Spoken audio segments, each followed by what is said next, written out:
जय श्री कृष्णा, राधे राधे। आज हम सभी लोग साल 2024 प्रारंभ में पौष माह की कृष्ण पक्ष की एकादशी की व्रत की कथा को श्रवण करने वाले हैं। परंतु उससे पहले हम सभी को यह भी पता होनी चाहिए एकादशी की उत्पत्ति किस प्रकार हुई, क्या कारण था कि एकादशी की उत्पत्ति हुई और एकादशी का इतना पुण्य क्यों है अन्य व्रतों की अपेक्षा, और एकादशी को करने से क्या फल मिलता है, इस सब की चर्चा हम सभी लोग आज करने वाले हैं।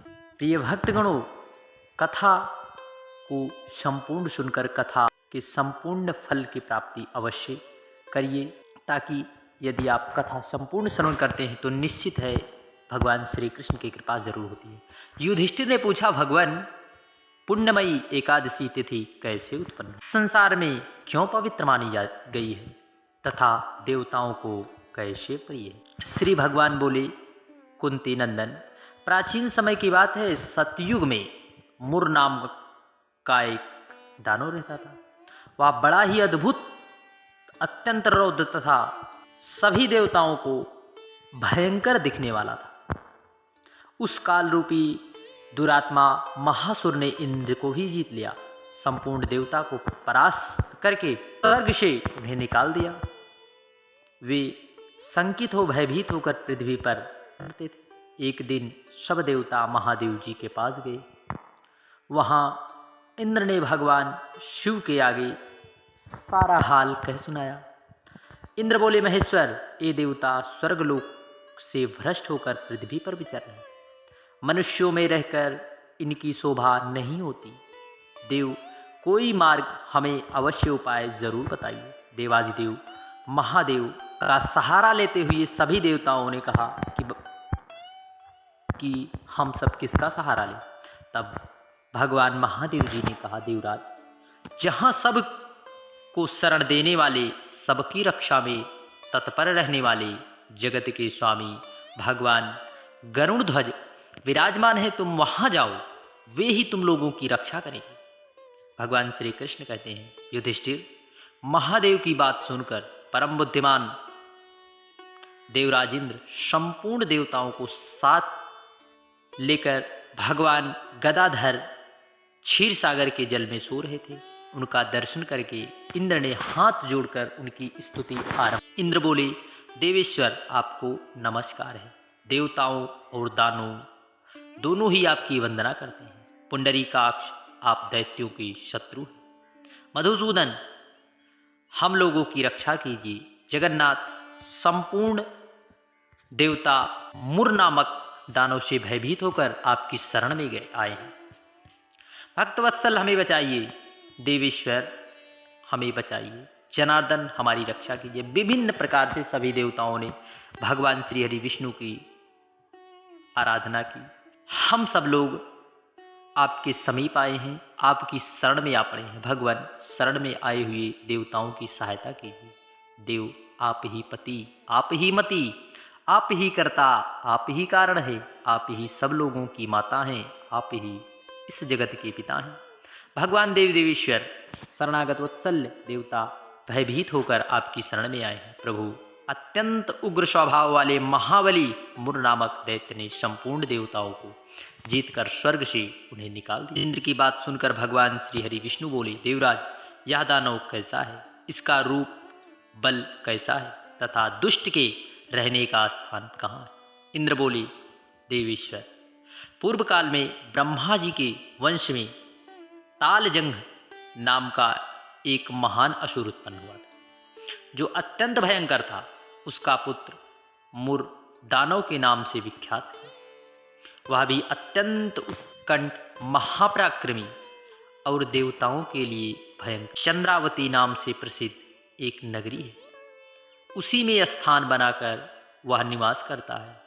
उस दैत्य ने समस्त देवताओं को परास्त करके स्वर्गलोक से बाहर कर दिया है। ने दूसरे ही इंद्र को स्वर्ग के सिंहासन पर बैठाया है।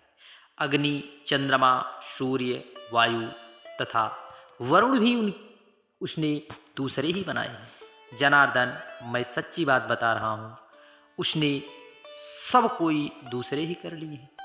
देवताओं को तो उसने प्रत्येक स्थान से वंचित कर दिया।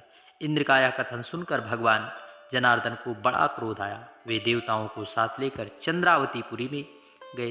देवताओं ने देखा दैत्यराज बार बार गर्जना कर रहा है और उससे परास्त होकर संपूर्ण देवता दसों दिशाओं में भाग गए। अब वह दानव भगवान श्री हरि विष्णु को देखकर बोला, खड़ा रहे, खड़ा रहे। उनकी ललकार सुनकर भगवान के नेत्र क्रोध से लाल लाल हो गए। वे बोले, अरे दुराचारी दानव, मेरी इन भुजाओं को देख। यह कहकर श्री हरि विष्णु ने अपने दिव्य बाणों से सामने आए हुए दुष्ट दानव को मारना आरंभ किया। दानव भय से विह्वल हो गया। नंदन तत्पश्चात श्री हरि विष्णु ने दैत्य सेना पर चक्र का प्रहार किया। उससे छिन्न भिन्न होकर सैकड़ों योद्धा मौत के मुंह में चले गए। इसके बाद भगवान मधुसूदन बद्रिका आश्रम को चले गए। वहां सिंहावती नाम की गुफा थी जो 12 योजन लंबी थी। पांडुनंदन, उस गुफा में एक ही दरवाजा था। भगवान विष्णु उसी में सो रहे। दानव मुर भगवान को मार डालने के उद्योग में लगा था। वह उनके पीछे लगा रहा। वहां पहुंचकर उसने भी उसी गुफा में प्रवेश लिया। वहां भगवान को सोते देख उसे अत्यधिक हर्ष हुआ। उसने सोचा, यह दानवों को भय देने वाला देवता है, अतः निसंदेह ही इसे मार डालो। युधिष्ठिर, दानवों के इस विचार से करते ही भगवान श्री हरि विष्णु के शरीर से एक कन्या प्रकट हुई, जो कि रूपवती, सौभाग्यशालिनी तथा दिव्य अस्त्रों से युक्त। वह भगवान के तेज अंश से उत्पन्न हुई। उसका बल और पराक्रम महान था। युधिष्ठिर, दानवराज मुर उस कन्या को देखा। कन्या ने युद्ध का विचार करके दानव के साथ युद्ध के लिए याचना की। युद्ध छिड़ गया, घनघोर युद्ध हुआ। कन्या सब प्रकार की युद्ध कला में निपुण थी। वह मुर नामक महान असुर उसके हुंकार मात्र से राग का ढेर हो गया। दानव के मारे जाने पर भगवान जाग उठे। उन्होंने दानव को धरती पर पड़ा देख पूछा, मेरा यह शत्रु अत्यंत उग्र और भयंकर था, किसने इसका वध किया? कन्या बोली, स्वामिन, आपके ही प्रसाद से मैंने इस महादैत्य का वध किया है। श्री भगवान ने कहा, कल्याणी, तुम्हारे इस कर्म से तीनों लोकों के मुनि और देवता आनंदित हुए हैं। अतः तुम्हारे मन में जैसी रुचि हो उसके अनुसार मुझसे कोई वर मांग लो। देव दुर्लभ होने पर भी मैं तुम्हें वर दूंगा, इसमें तनिक भी संदेह नहीं। वह कन्या साक्षात एकादशी ही थी। उसने कहा, प्रभु, यदि आप प्रसन्न हैं तो मैं आपकी कृपा से सब तीर्थों में प्रधान, समस्त विघ्नों का नाश करने वाली तथा सब प्रकार की सिद्धि देने वाली देवी हूँ। जनार्दन, जो लोग आप में भक्ति रखते हुए मेरे दिन को उपवास करेंगे उन्हें सब प्रकार की सिद्धि प्राप्त हो। माधव, जो लोग उपवास, नक्त अथवा एक भुक्त करके मेरे व्रत का पालन करेंगे उन्हें आप धन, धर्म, मोक्ष प्रदान कीजिएगा। श्री हरि विष्णु बोले, कल्याणी, तुम जो कुछ कहती हो वह सब पूर्ण होगा। भगवान श्री कृष्ण कहते हैं, युधिष्ठिर, ऐसा वर पाकर महाव्रता एकादशी बहुत प्रसन्न हुई। दोनों पक्षों की एकादशी समान रूप से कल्याण करने वाली है। इसमें शुक्ल और कृष्ण का भेद नहीं करना चाहिए।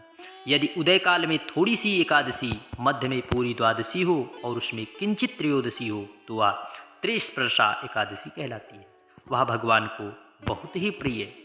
यदि एक त्रिस्पर्शा एकादशी को उपवास कर लिया जाए तो 1 सहस्त्र एकादशी व्रत का फल प्राप्त होता है तथा इसी प्रकार द्वादशी में पारण करने पर सहस्त्र गुना फल माना गया है। अष्टमी, एकादशी, षष्ठी, तृतीया और चतुर्दशी यदि पूर्व तिथि से विद्ध हो तो उसमें व्रत नहीं करना चाहिए। परिवर्तनी तिथि से युक्त होने पर इसमें उपवास का विधान है। पहले दिन में और रात में भी एकादशी हो तो दूसरे दिन केवल प्रातःकाल एक दंड एकादशी रहे तो पहली तिथि का परित्याग कर दूसरे दिन की द्वादशी युक्त एकादशी को ही उपवास करना चाहिए। यह विधि मैंने दोनों पक्षों की एकादशी की बतला दी। जो मनुष्य एकादशी को उपवास करता है वह वैकुंठ धाम में जाता है, जहाँ भगवान श्री हरि विष्णु साक्षात विराजमान है। जो मानव हर समय एकादशी के महात्म का पाठ करता है उसे सहस्त्रों गोदान के पुण्य का फल प्राप्त होता है। जो दिन या रात में भक्तिपूर्वक इस महात्म का श्रवण करते हैं वे निसंदेह ब्रह्म हत्या आदि पापों से मुक्त हो जाते हैं। एकादशी की समान पापनाशक व्रत दूसरा नहीं है। हम सभी लोग सफला एकादशी के व्रत की कथा को श्रवण करने वाले हैं।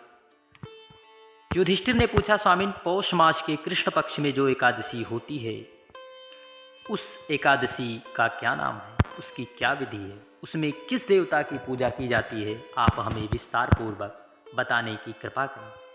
हम सभी को पता है कि भगवान श्री कृष्ण ने युधिष्ठिर को यह संपूर्ण वृत्तांत सुनाया। भगवान श्री कृष्ण ने कहा, राजेंद्र, बतलाता हूँ, सुनो। बड़ी बड़ी दक्षिणा वाले यज्ञों से भी मुझे उतना संतोष नहीं होता जितना एकादशी व्रत के अनुष्ठान से होता है। इसलिए सर्वथा प्रयत्न करके एकादशी का व्रत करना चाहिए। पौष मास के कृष्ण पक्ष में सफला नाम की एकादशी होती है। सफला एकादशी का नाम से ही हमें पता चल रहा होगा कि यह हमारे समस्त कार्यों को सफल करने वाली, समस्त सुखों को प्रदान करने वाली। उस दिन पूर्वोक्त विधान से ही श्री हरि विष्णु भगवान का विधि पूर्वक पूजन करना चाहिए। एकादशी कल्याण करने वाली, अतः इसका व्रत अवश्य करना उचित है। जैसे नागों में शेषनाग, पक्षियों में गरुण, देवताओं में विष्णु, मनुष्यों में ब्राह्मण, उसी प्रकार संपूर्ण व्रतों में एकादशी तिथि श्रेष्ठ है। राजन, सफला एकादशी को नाम मंत्रों का उच्चारण करके फलों के द्वारा श्री हरि विष्णु का पूजन करें। नारियल के फल, सुपारी, बिजौरा नींबू, जमीरा नींबू, अनार, सुंदर आंवला, लौंग, बेर तथा विशेषतः आमों के फलों से देवीश्वर श्री हरि विष्णु की पूजा करनी। इस प्रकार धूप दीप से भगवान की अर्चना करें। सफला एकादशी को विशेष रूप से दीपदान करने का विधान है। रात को वैष्णव पुरुष के साथ जागरण करना चाहिए। जागरण वाले दिन जिस फल की प्राप्ति होती है वह हजारों वर्ष तपस्या करने से भी नहीं होती। नृपश्रेष्ठ, अब सफला एकादशी की शुभकारिणी कथा सुनो। चंपावती नाम से विख्यात एक पुरी है जो कभी राजा महिष्मत की राजधानी हुआ करती थी। राजऋषि महिष्मत के 5 पुत्र थे। उनमें से जो ज्येष्ठ था वह सदा पाप कर्म में ही लगा रहता था।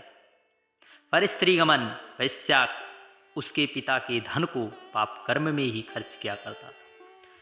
वह सदा दुराचार परायण तथा ब्राह्मणों का निंदक था। वैष्णव और देवताओं की हमेशा निंदा ही किया करता था। अपने पुत्र को ऐसा पापाचारी देखकर राजा महिष्मत ने राजकुमारों में उनका नाम लुभक रख दिया।